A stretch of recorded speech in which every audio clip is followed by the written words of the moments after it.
Amigas y amigos de la República, bienvenidos a Fuerte y Claro, hoy jueves, con muchas movidas políticas como todo lo que ha sido esta semana. Hoy tenemos que hablar de un tema con el que ayer cerramos el programa, teniendo supuestamente claro que la doctora Espinosa no había sido inhabilitada por el Congreso, no se habían alcanzado los votos. Sin embargo, un par de horas después, la situación cambió en absoluto. Para eso, hoy tenemos al doctor Rodolfo Pérez, quien es su abogado, y vamos a estar con él en breves instantes. Pero primero tengo que darles una publicidad. Si en Navidad juntas lo que así nomás no se junta, entonces une el mejor internet del Perú y tu pospago máximo con el combo Movistar Total a 109.90 soles. Así ahorras más y te llevas Disney Plus sin costo adicional por 6 meses. Elige tu combo ideal al 0800 11 800 o en tienda.movistar.com.p. Y ahora sí, doctor Pérez, muchas gracias por acompañarnos. Seguida esta maratón Sí, de programas en la mañana, pero hay mucho que hablar porque nos hemos quedado completamente incrédulos con lo que ha sucedido. claro, lo que ha pasado es histórico, porque es la primera vez que una fiscal de la nación, constitucionalmente elegida y además ratificada judicialmente, porque ella tenía un mandato judicial que la reponía en el cargo, que no se cumplió por un conjunto de presiones políticas, esta fiscal de la nación ha sido por primera vez en el mundo, no solamente en el Perú, en el mundo. Esto es algo que va a ser estudiado en las facultades de Derecho por lo absurdo, ha sido inhabilitada por hechos inventados y en un proceso completamente arbitrario y movido por una lógica política de impunidad terrible. Esto ha sido acreditado en la defensa técnica el día de ayer, que se ha viralizado. Además, se ha mostrado el conflicto de interés de los congresistas, de varios congresistas que tienen denuncias y carpetas fiscales que no debieron de haber votado y que lo han hecho, viciando el proceso, viciándolo, y esto lo vamos a cuestionar con un proceso de amparo. Pero además de todo ello, yo sí quiero llamar la atención sobre que se haya hecho la reconsideración de esta manera. Increíble. Porque a pesar de toda la presión política, de toda la maquinaria, de que llevaron a la doctora a comparecer al Pleno por un reglamento que ella nunca aprobó, señalando que hubo una Junta de Fiscales Supremos que nunca ocurrió, y siendo este reglamento tan cuestionado hoy vigente, por decisión del propio fiscal de la Nación interino Tomás Aladino Gálvez, es decir, por nada, habiéndole hecho comparecer por nada, no llegaron a los votos. No llegaron a los votos. Además, que hicieron la votación, la hicieron larguísima para poder llegar a los votos. La prolongaron. Duró como 10 minutos la votación y no llegaron. ¿Qué se hace? Se presenta una reconsideración y 2 horas después, el presidente del Congreso inmediatamente la agenda en el Pleno. Correcto. El presidente del Congreso era el autor de la denuncia. Y él, además de agendarla en el Pleno, que es el señor Rospigliosi, él se pone al frente de la sesión Sí. y prioriza. Y obviamente al ponerse el presidente del Congreso, que es quien decide el presupuesto, Todo. quien decide la agenda de los proyectos de ley, quien decide si son sancionados o no los congresistas, está haciendo un acto de poder. Claro. Por eso se habla de que este es un juicio político. Pero el juicio político tiene que tener garantías de debido proceso. Y una de las garantías del debido proceso es la imparcialidad. La congresista Echaíz, cuando este proceso empezó en la comisión permanente, que es la etapa previa, le dijo al señor Rospigliosi, tú tienes que abstenerte porque tú eres el autor de la denuncia. Y el señor Rospigliosi se retiró y ya no presidió la comisión permanente y tampoco presidió la sesión de la mañana. No estuvo en la votación. No estuvo. Y no estuvo presente, está en su oficina. Y tú puedes ver que cuando se da esa votación, Rospigliosi sale así, Con una caraza. con una cara desencajado, terriblemente desencajado, Sí. pero hace como que la seña, esto se va a ver después, se va a ver Tranquilos. después. Que claro, ahí hay 3 ejes que son súper Se va a ver importantes. después. Y ahí es que aparecen 5 congresistas de la nada. Que no habían votado. Además que aparecen 5 congresistas en una sesión que era súper importante porque ya convocada con una semana de anticipación y que era de público conocimiento que se está haciendo. Y 3 congresistas que habían votado en abstención y cambian su voto. Congresistas además, congresista Balcázar, congresista Alcarraz y la congresista Ugarte, que tienen carpetas fiscales. Graves. Graves. Graves denuncias fiscales. Entonces, ¿qué creo yo? Que ellos los han presionado. Ahí hay A cosas... los que han cambiado su voto los han Al presionado. final. Yo creo que a todos los han presionado, a los que los han obligado a asistir o les han ofrecido cosas y a los tres concretamente los han presionado, Claro. sin ninguna manera, los han amedrentado. No, Sí. no hay manera de que tú 2 horas después cambies tu voto la nada. de abstención a favor, Claro. por favor. Son 3 ejes principales, solo para resumir brevemente y que quede claro, ¿no? Para la audiencia, que a veces estos temas resultan muy enredados, pero en realidad es fácil desglosarlos y no permitir que desde el Congreso nos engañen. Número 1, la denuncia se basa en un supuesto documento, ¿sí? Para eso tendría que haber un papel, en teoría, firmado por la doctora Delia Espinosa, porque De le acuerdo. dicen, usted ha violado la Constitución al impedir que se cumpla desde el Ministerio Público un reglamento autorizado por el Congreso que le daba a la policía facultades para investigar. Ese supuesto documento no tiene la firma de la doctora Delia Espinosa. Partiendo de ahí, entonces, la base de la acusación es aire. Así es. Y eso lo dije yo expresamente, se lo dije al congresista Montoya que estaba ahí leyendo su papel y creo que no sé si el congresista no entiende lo que lee, no sabe lo que lee. O repite, paporreta. O simplemente tiene la consigna o sinceramente es un completo ignorante, ¿no? Que no sé cómo ha llegado a ser almirante con esa capacidad intelectual nula, ¿no? Porque lo que él ha agarrado y ha sostenido es que efectivamente era el reglamento, ¿no? Pero luego él mismo señala, ha salido a declarar a los medios de que, bueno, si ese reglamento No está firmado. no está firmado, eso ya no interesa. Claro. Y que ha habido una Junta de Fiscales Supremos, pero se ha probado que no ha habido Junta de Fiscales Supremos donde se ha aprobado ese reglamento. Bueno, Insiste. eso ya no interesa. Entonces, básicamente es porque sí. Y porque me da la gana. Y porque me da la gana, bueno, sí. Ya, eso ya, Así contra es. eso, siendo yo abogado, yo no puedo contestar, porque eso ya es una declaración de fuerza Claro. propia de una dictadura. Eso es un argumento autoritario. Lo hago porque sí, porque me da la gana. Que quiero y puedo. Porque quiero y puedo. Entonces, yo como abogado, ya bueno, si ya te presento el documento, que no está la firma de ella, te presento el informe de la secretaria de la Junta de Fiscales Supremos que dice ninguno de los fiscales supremos hemos conocido esto, ya te presento todos los argumentos jurídicos, pero no entiendes y lo quieres hacer como se te da la gana, nuevamente, eso es una medida de fuerza, Claro. eso es arbitrario, Es eso de- no es jurídico. Es de Eso un no- Congreso dictatorial. Eso es propio de una dictadura. Tanto en lo que él dice, en sus argumentos, no puedo decir que son argumentos, en sus palabras, como en sus decisiones. Por supuesto. Y eso me lleva al segundo punto brevemente, que es la instrumentalización de un órgano del Estado. Porque está perfecto si, por ejemplo, aquí estamos jugando al amigo secreto y yo decido que no me gustó la persona que me tocó en el papel y entonces obligo a todos a jugar de nuevo para cambiar. ¿Por qué? Porque estoy hablando de una entidad privada donde yo puedo hacer lo que me plazca, pero estamos hablando del Congreso de la República, donde no puede ser que se decida arbitrariamente lo que un grupo de congresistas quieren hacer para forzar decisiones. Desde el punto de vista de que el documento no existe y se les ha dicho su denuncia no tiene base alguna, y desde el segundo punto de vista, que es no me gustó la votación, votemos de nuevo. Claro. O sea, eso no se puede. Claro, existe la vía de la reconsideración de Y la dirigida votación. la sesión por una persona que tiene un conflicto de interés Eso. inmenso, que es el señor Rospigliosi, El que es el señor autor de la Rospigliosi denuncia. debía haberse abstenido de estar involucrado, pero no lo hizo porque salirse de la sala no es suficiente para volver y decir apuren para votar la reconsideración. Él ha sido fiscal, juez Y parte. y verdugo. Claro, todo a la vez. Y es Y además operador político de este desastre. Por eso no tengo ningún problema en decirle que él es el Montesinos del Congreso.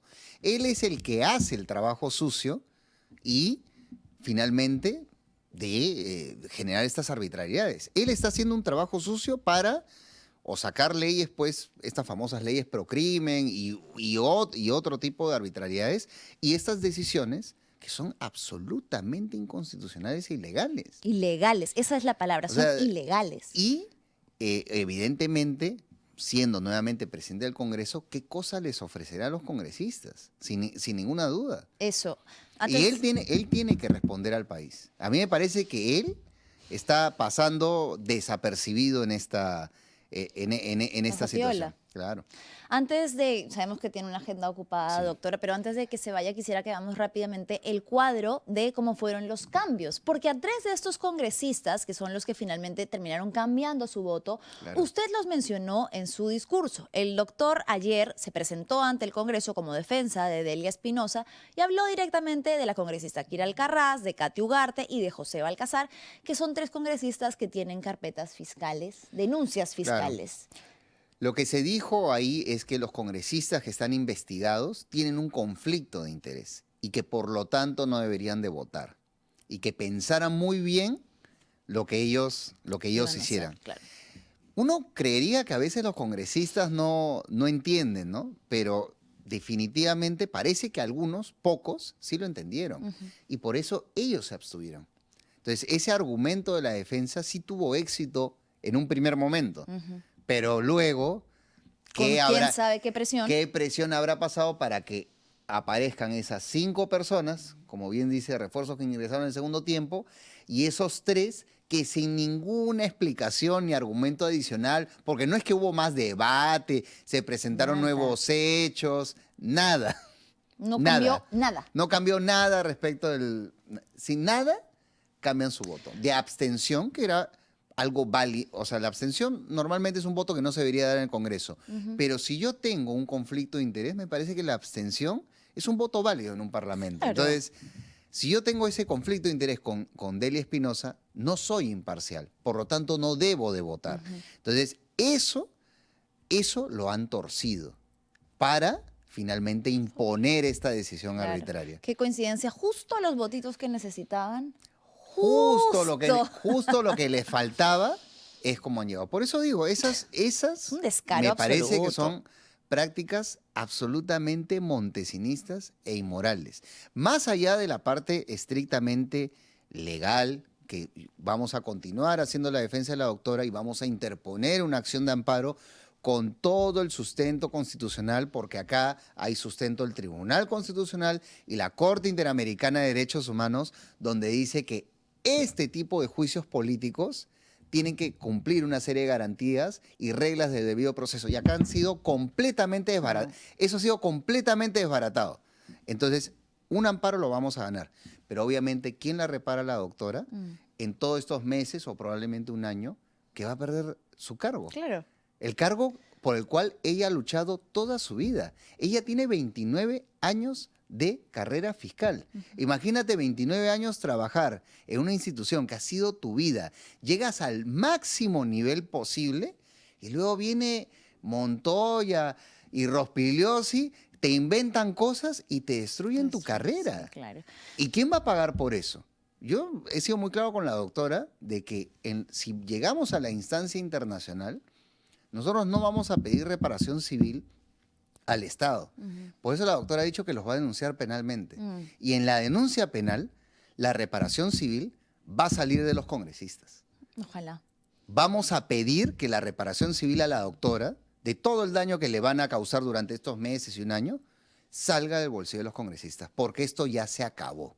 Este tipo de abuso se acabó. No puede ser que el Estado, como Estado peruano, responda lo que son básicamente caprichos, intereses y arbitrariedades de un conjunto de personas individualizadas que tienen una agenda política particular contra la doctora Delia Espinosa. Claro, y que por supuesto utilizan de la nuestra, señoras y señores, nuestros recursos para hacer lo que se le da la bendita gana. Doctor, muchísimas gracias por habernos acompañado. Muchas Qué bueno gracias. escuchar que van a apelar, porque evidentemente esto no puede quedar así. Claro, se va a Creo- cuestionar en la vía judicial. Sí, creo lamentablemente que ellos saben que esto no va a buen puerto, lo que están ganando es tiempo.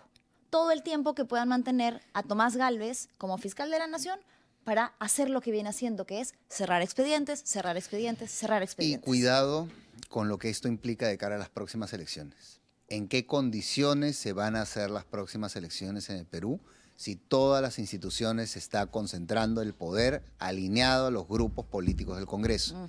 Hay que llamar la atención sobre ese tema. Hay mucha ciudadanía que cree que estas son medidas concretas contra personas individuales. Cuando tú destruyes a una institución y la sometes a un poder político, ese es el camino de las dictaduras. Y las dictaduras siempre quieren eternizarse. Ellos son repudiados completamente por el pueblo. Por eso yo se los he dicho. Espérense a las elecciones para lo que les va a pasar, porque el poder es efímero.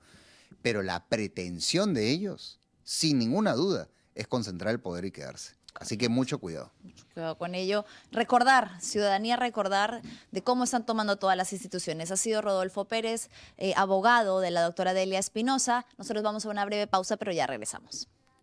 Se siente el pulso, la verdad no tiene disfraz, lo que esconden los discursos, nosotros lo decimos sin más. Ya no hay miedo, se rompió el silencio, palabra afilada, corazón intenso, Manuela al frente, mirada directa, el ruido incomoda, la verdad conecta. Fuerte y claro, que nadie calle el grito, que el pueblo habla y tiene infinito. Fuerte y claro, que el miedo no regrese, la calle despierta, el cambio crece. Fuerte y claro, que nadie calle el grito, que el pueblo habla y tiene infinito. Fuerte y claro, que el miedo no regrese, la calle despierta, el cambio crece.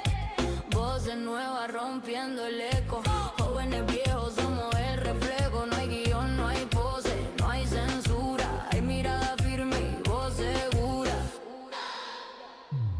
No más susurro bajo el miedo, si la palabra es poder, hablemos fuerte hasta amanecer.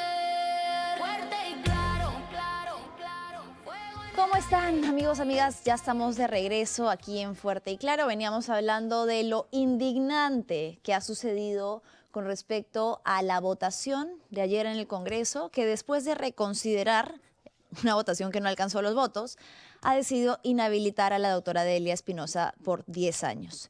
Voy a tener un segundo invitado aquí que ya está conmigo en el set, el doctor Eber Joel Campos, quien es abogado constitucionalista, pero vamos a leer un par de comentarios primero que tenemos por aquí, porque la indignación, por supuesto, es colectiva y ciudadana. Juliana nos dice, tal vez debería de haber una ley que banque a los congresistas como ellos hacen con los presidentes del Perú. Dice, ¿cómo es que volvieron a votar nuevamente si ya se había absuelto, me imagino que quiere decir, a la señora Espinosa? Evidentemente, presentaron 2 reconsideraciones, una fue aprobada rapidito y hubo inhabilitación express. Tienen que conseguir su fiscal a la medida, dice Roger Castro, congresistas delincuentes. ¿Qué más tenemos por ahí? Enrique Montezuma, Montoya es un cachaco incapaz de pensar por sí mismo. Ruth Rivas, 3 de diciembre, Día de los Asaltantes del Perú, empezando por los congresistas. Doctor, ¿cómo está? Muchas gracias por acompañarnos esta mañana. Bueno, ya lo ha visto usted, es una indignación que además viene de lo que se percibe como un asalto a mano armada hecho por personas en saco y corbata que, utilizando una entidad que no les pertenece, del Estado, pues han hecho lo que han querido para obtener un fin personal. ¿Cuál es su lectura de la situación? Bueno, primero, muchas gracias por la invitación, Manuela. Estoy muy contento de acompañarte hoy en el programa. Yo creo, la verdad, que es un episodio más de una serie de, intentos por horadar o socavar la debilitada institucionalidad democrática que tenemos, ¿no? A mí me genera mucha preocupación por el precedente que esto supone, porque más allá de las personas, me parece que debemos pensar también en las instituciones. Es decir, se está poniendo en cuestión algo que es supremamente importante en una democracia, como la separación de poderes y la institucionalidad del Ministerio Público. Lo decidido ayer, insisto, no solamente es una decisión que afecta a la posición de Delia Espinosa. Yo diría que es una decisión que afecta a la autonomía del Ministerio Público. Totalmente. En un momento tremendamente complejo para nuestro país. Además, a puertas de elecciones, y algo que usted señalaba y que me parece muy importante decir, ¿no? Que en realidad los congresistas saben que carece de absoluto sustento jurídico lo que han hecho. No hay firma de la doctora Espinosa en el supuesto papel del que se le está acusando, pero que saben que le va a ser difícil, o mejor dicho, largo, que va a demorar tiempo en revertir los efectos de aquello que están aprobando, y con eso podrían estar ganando más tiempo de permanencia de fiscales cuestionados que están regresando al poder. Sí, digamos, El camino natural cuando se plantea una situación como esta, es decir, cuando hay un ejercicio abusivo del poder por parte de un órgano político como el Congreso, es acudir a la instancia jurisdiccional, es decir, es tocarle la puerta a la justicia y pedirle que sea la que aplique lo que la Constitución ordena. El punto es que, claro, tenemos una serie de procedimientos, de mecanismos que hacen que eso sea un poquito engorroso. Y aquí quiero subrayar una idea importante, Manuela, que a veces pasa desapercibida. En medio de muchas de estas normas que el Congreso ha aprobado en el último tiempo, muchas de ellas polémicas, muchas de ellas, desde mi punto de vista, bastante negativas para una serie de temas que ahora nos preocupan, como por ejemplo la lucha contra la criminalidad, ha aprobado también una modificación al Código Procesal Constitucional.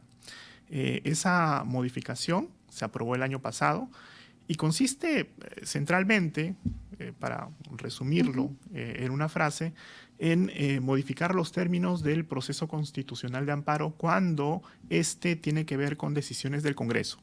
Okay. Para decirlo en términos muy sencillos, es como que si el Congreso hubiese creado una suerte de procedimiento ad hoc para decisiones que tienen que ver con él. Entonces, ¿eso qué significa? Eso significa que, por ejemplo, cuando se cuestiona una decisión del Congreso no caben las medidas cautelares. Cuando se cuestionan las decisiones del Congreso, únicamente una sentencia surte efectos y se emite en segunda instancia, lo cual no opera para otros casos. Digamos, si yo planteo, por decir algo, una demanda de amparo contra la ONP o contra la policía o contra alguna entidad. Cualquier entidad. La regla es que yo puedo solicitar una medida cautelar para que mi derecho se ampare directamente antes de que se emita una sentencia de primera instancia. En el caso del Congreso no se puede. Cuando yo planteo una demanda de amparo contra cualquier otra entidad que no sea el Congreso, si yo obtengo un fallo favorable en primera instancia, esa sentencia se ejecuta en sus propios términos desde esa primera instancia. En el caso del Congreso no. Tengo que esperar a que se resuelva la apelación de esa sentencia de primera instancia. En términos prácticos, ¿qué significa eso? En términos prácticos significa que revertir una decisión del Congreso a través de un proceso de amparo va a tomar mucho más tiempo. Y eso sin duda pues pone en cuestión los derechos que puedan estar implicados, ¿no? Por supuesto, y todo lo que ellos puedan maniobrar durante ese tiempo, ¿no? Ahora, aquí hay un aspecto que también creo que es importante destacar, Manuela, que a veces, de nuevo, en medio de todo este fárrago político, perdemos de vista. Aquí estamos ante un escenario de concentración del poder, ¿no? Absoluto. Es decir, donde el Congreso adopta decisiones, muchas de ellas cuestionables, muchas de ellas polémicas, muchas de ellas al margen de lo que plantea la Constitución, pero no existen contrapesos eficientes para precisamente limitar ese ejercicio abusivo del poder. Uno diría, si el Congreso instrumentaliza, por ejemplo, la acusación constitucional, el remedio tendría que ser la vía jurisdiccional, el proceso constitucional de amparo. Pero ya vemos que el propio Congreso, a través de una ley, modificó los términos para la tramitación de esos procesos de amparo cuando tienen que ver con él mismo. Es decir, es emplear unas competencias que la Constitución le otorgó para concentrar más poder, no para ejercer adecuadamente el mandato representativo. Siempre lo hemos tratado de explicar como en sencillo, en cuanto a que no tiene sentido que un organismo se autofiscalice desde todos los puntos de vista. Porque ahora el Congreso, modificando también temas de la Constitución, puede ver temas de presupuesto. Antes no tenía iniciativa de gasto, ¿no? Ahora directamente es el Congreso quien puede decidir, a ver, del dinero del que dispongo, por aquí quiero mandar un poquito, a estos no les quiero dar nada. Para mí, bonos, aumentos, todo lo que hemos estado viendo en los últimos días. De eso es lo económico. Pero no solo eso, sino lo que usted plantea ahora que también es grave y que pasa desapercibido, que es desde el punto de vista legal. Sí. Son ellos mismos quienes van a poder decidir qué procede, qué no procede.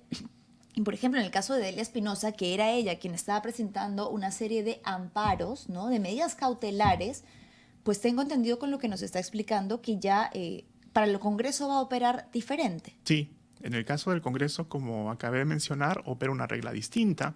Y eso ha sido consecuencia de una modificación que el Congreso aprobó el año pasado, en el año 2024, digamos que ha pasado un poquito desapercibido porque es un tema que en mucho interesa a los abogados y para la ciudadanía pues a veces no es un asunto que genera un interés tan inmediato. Pero claro, cuando vemos este tipo de escenarios es que nos acordamos precisamente de ese tipo de modificaciones y advertimos cómo, de nuevo, se emplea el poder para concentrar más poder, no para democratizarlo. A mí me preocupa mucho eso, Manuela, porque, repito, creo que este no es un asunto de personas particulares. O sea, a veces me da la impresión de que estamos centrando la conversación en una persona en concreto o en un grupo de personas en concreto, cuando yo creo que esto trasciende a un grupo de personas en particular. Yo creo que esto tiene que ver con la institucionalidad del país. Se le está haciendo mucho daño a la institucionalidad. Y eso, insisto, tiene un impacto muy grande en una serie de temas que a todos nos preocupan. Tiene un impacto, por ejemplo, a nivel de la lucha contra la inseguridad ciudadana. Tiene un impacto a nivel de la economía. Tiene un impacto a nivel de la satisfacción de necesidades básicas. O sea, cuando el Estado no funciona adecuadamente, cuando no existe una separación de poderes que se respete, de acuerdo a lo que la Constitución prevé, pues naturalmente todas estas demandas, todas estas expectativas no se satisfacen. Y los que perdemos somos todos nosotros, los ciudadanos. Claro, y además porque, mire, para ponerlo en ejemplos concretos, ¿no? Supuestamente los otros órganos fiscalizadores de aquello que hace el Congreso o en general desde lo que se hace desde el gobierno están absolutamente tomados. Las instituciones no son autónomas e independientes, sino que podríamos decir, yo lo puedo señalar, que están tomadas por quienes actualmente componen este pacto de poder desde diferentes bancadas en el Congreso mayoritarias. El Tribunal Constitucional tiene intereses demostrados claramente hacia un grupo partidario. Junta Nacional de Justicia. Actualmente el fiscal de la Nación, que como decíamos, en vez de abrir investigaciones, desde que ocupó el cargo, lo único que ha hecho es cerrar, archivar. Incluso la Defensoría del Pueblo, ¿no? Un organismo tan importante para la institucionalidad que desde su mismo nombre indica que es la única, por decir, una de las pocas entidades que siempre tiene que estar a favor de la población, de la menos favorecida, y de ser esa entidad en el Estado que es capaz de hacerle frente al Estado mismo, pues está completamente desnaturalizada. Está tomada la Defensoría del Pueblo con un defensor del pueblo, Josué Gutiérrez, que no parece estar trabajando a favor de nadie que no sean los mismos congresistas. A mí me preocupa, además de lo que mencionas, Manuela, el mensaje que se le envía al ciudadano, ¿no? Es decir, para que se entienda, pareciera que el mensaje que se está enviando es que el Congreso puede ejercer el poder como mejor le parece. Algo así como, yo tengo esta atribución y yo puedo hacer con ella lo que me dé la gana. Y es importante que se sepa que eso no es así. O sea, esto no es un capricho, esto no es una crítica, esto no es una observación moral o ética, que también lo es. Pero no solamente es eso, es también respetar lo que la Constitución ordena. Y la Constitución es contundente, el poder no se puede ejercer de esa manera. O sea, cuando la Constitución le otorga una función o una competencia a una entidad, a un funcionario, no es para que haga con él lo que mejor le parezca. Que le dé la gana. Es para que contribuya al interés público. Y yo escuchaba mensajes el día de ayer de algunos congresistas que parece que no entendían algo que resulta tan claro y tan evidente, ¿no? Porque decían, bueno, nosotros somos los que ejercemos la acusación constitucional y punto, ¿no? O sea, ¿quién puede contra eso? No se trata de que tengan la competencia de la acusación constitucional y puedan destituir a quien quieren como mejor les parece, porque imagínate lo que significaría eso. Claro. O sea, el día de mañana de pronto el Poder Judicial cuestiona una decisión del Congreso, saquemos a los jueces supremos. De repente, por decir algo, el Tribunal Constitucional cuestiona una decisión del Congreso, saquemos a los magistrados del tribunal, y así. O sea, nos pasamos en un plan en donde nadie puede cuestionar lo que haga el Congreso, porque el Congreso tiene esta arma tan potente de la acusación constitucional para destituir como mejor le parezca, sin fundamento legal. Eso es arbitrariedad, eso es concentración del poder, y es precisamente lo que la Constitución no permite. Y creo que es importante que eso se entienda, Manuela. Usted ha dicho una frase muy importante que creo que es el mantra de los congresistas, y punto. La votación no estuvo a mi favor, la vuelvo a hacer, y punto, porque quiero, puedo, ¿no? La acusación carece de sustento, señores congresistas. La doctora Delia no ha firmado el documento que dicen que ha firmado. No me importa, hago la acusación y punto. Blindo al congresista y punto, porque puedo. Porque ¿quién me va a decir a mí que no puedo? ¿Quién contra el Congreso en este momento? Básicamente, yo lo decía acá y lo señalo, en camino, si no es que estamos ya, a una dictadura parlamentaria y un sistema muy concentrado en el poder del Congreso, finalmente, en el que el presidente está muy ocupado jugando pichanga, posando para la foto, mientras el país se lo están cargando a pedazos. Entonces, lamentablemente sí, el golpe es fuerte y creo yo, no sé cómo lo ve usted, pero va a tardar demasiado tiempo en revertirse todo lo que han hecho. Así estuviésemos en un escenario ideal en el que viene alguien y, digamos, llega al poder alguien que no está coludido con el pacto, igual, el daño está hecho. Yo frente a eso tengo dos comentarios, Manuela. El primero, un poco destacando lo que mencionaba hace un rato, es que debería preocuparnos lo de ayer por la importancia que tiene la autonomía del Ministerio Público y yo diría de manera complementaria la autonomía del Poder Judicial por una razón supremamente importante, Manuela, porque son precisamente estas entidades las que actúan como contrapeso del Congreso. Es decir, son precisamente estas entidades las que contribuyen a balancear el ejercicio del poder político para que nuestros derechos no sean mancillados, para que nuestros intereses no sean pisoteados, para que nuestras demandas de alguna manera sean amparadas en función de lo que dice la Constitución. Si no hay autonomía, si no hay independencia, el poder se ejerce abusivamente. Y nosotros ya hemos visto lo que sucede cuando se presentan ese tipo de escenarios. Claro. La experiencia sobre eso en el Perú es bastante extensa. Y lo segundo que quisiera resaltar es que sí, efectivamente, todo esto nos pone en un contexto de concentración del poder que le hace mucho daño a nuestro país, pero quiero pensar también en que esto puede contribuir a generar un espacio de crítica constructiva para reconstruir todo aquello que no se ha hecho bien en este tiempo. Va a ser una tarea muy difícil, muy ardua, pero al mismo tiempo siento que existe alguna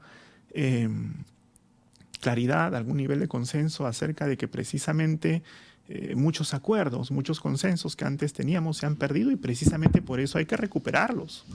Y eso supone una gran oportunidad también. O sea, no quisiera pensar que solamente es un escenario negativo.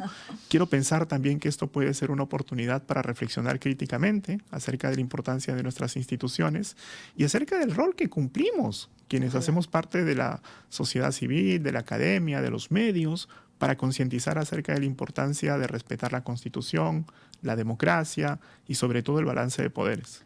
Sí, está en lo correcto en eso. Yo sí, lamentablemente, veo el panorama muy oscuro, pero con fe, con esperanza aún, sobre todo porque ahorita a los ciudadanos se nos viene algo importante en lo que un poquito de poder tenemos, recordar quiénes son las personas que nos han llevado a este declive institucional y no volver a darles el poder de hacerlo.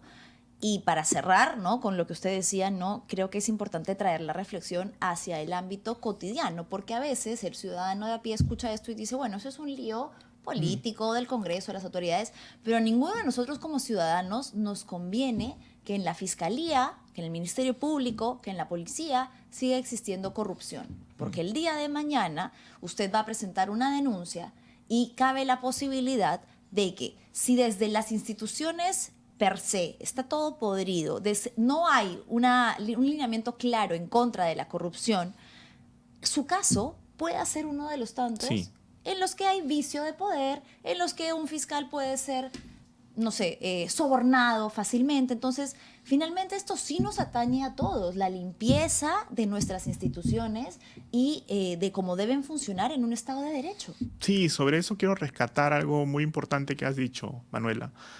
A veces se piensa que las instituciones son cosas de políticos, de abogados, en fin. No son cosas que nos atañen en nuestro día a día, pero creo que hay una manera de presentarlo en donde se demuestra más bien lo contrario. Las instituciones son las reglas de juego, es decir, la manera como se organiza el Estado para precisamente cumplir con la promesa que la Constitución prevé, que es el respeto por nuestra dignidad. Cuando esas reglas de juego no se respetan, el Estado no funciona bien. Y cuando el Estado no funciona bien, no hay, por ejemplo, crecimiento económico, No hay, por ejemplo, tutela frente a las agresiones que sufrimos por terceros, inseguridad ciudadana. No hay, por ejemplo, predictibilidad. Y todo eso nos afecta. Y nos afecta más allá de lo que hagan políticos que van a pasar. Porque todo esto va a pasar, Manuela. Ellos se van. Ellos irán. Pero el daño que se pudo haber generado, sin duda, nos va a costar mucho, ¿no? Por eso creo que es importante tomar conciencia acerca de la importancia de esas reglas de juego y acerca de la importancia también de informarnos y de conocer cuáles son sus implicancias. Por eso creo que ustedes hacen un gran trabajo en ese esfuerzo. Muchas gracias.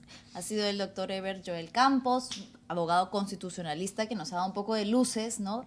Creo que también a mí me impresiona, ya como un comentario aparte, ¿no? Ya que usted maneja temas específicamente de la Constitución, cómo tanto se rasgan las vestiduras desde el Congreso de que la Constitución es intangible y sagrada. Yo no sé si lo es o no lo es, pero lo que sí sé, basado en hechos, es que ellos hace mucho tiempo dejaron de permanecer firmes a eso. Hacen y deshacen con los artículos de la Constitución a su antojo. Entonces, claro, mientras que sea algo de que nosotros podemos hacerlo, va permitido, pero hacia la población, entonces no cabe cuestionamiento alguno. Vamos a leer una serie de comentarios que nos han dejado por aquí. A ver... Roger Castro, Delia Espinosa es muy valiente, seguirá luchando por la justicia. Nelly Vázquez dice, nadie habló de esto, pero ayer llegué a mi casa y yo vivo entre la Universidad Católica y San Marcos y en la noche bajé del bus y había un montón de policías y patrulleros, probablemente anticipando protesta ciudadana, ¿no? Sí. Después de fila bajaba la policía hacia la Universidad Católica, supongo que fue lo mismo hacia la San Marcos, habrán pensado que los jóvenes saldrían a marchar. Lamentablemente no hubo mucha convocatoria. Ojo, estos miserables delincuentes disfrazados de congresistas se autosuicidan antes de las elecciones. No somos babosos, señores, dice Ruth Rivas. Qué horrible es cuando los delincuentes tienen poder. Un par más y cerramos. Néstor Paredes, tan mal están esos fujicorruptos que no se dan cuenta de sus actos al violentar el Estado de Derecho, al inhabilitar a la señora fiscal de la Nación. Es eso, en esencia, lo que han hecho, ¿no? Sí. Han decidido, las reglas del juego son estas, bueno, no me importa, no me gustan, así que tengo otras. ¿Qué te parece? El Congreso ha secuestrado al país. Suscribo, querida Juliana. Doctor, muchas gracias por acompañarnos. Antes de cerrar voy a leer una breve publicidad. Si en Navidad juntas lo que así nomás no se junta, entonces une el mejor internet del Perú y tu pospago máximo con el combo Movistar Total a 109.90 soles. Así ahorras más y te llevas Disney Plus sin costo adicional por 6 meses. Elige tu combo ideal al 0800 11 800 o en tienda.movistar.com.p. Gracias por acompañarnos y con nosotros será hasta mañana. Chao, chao.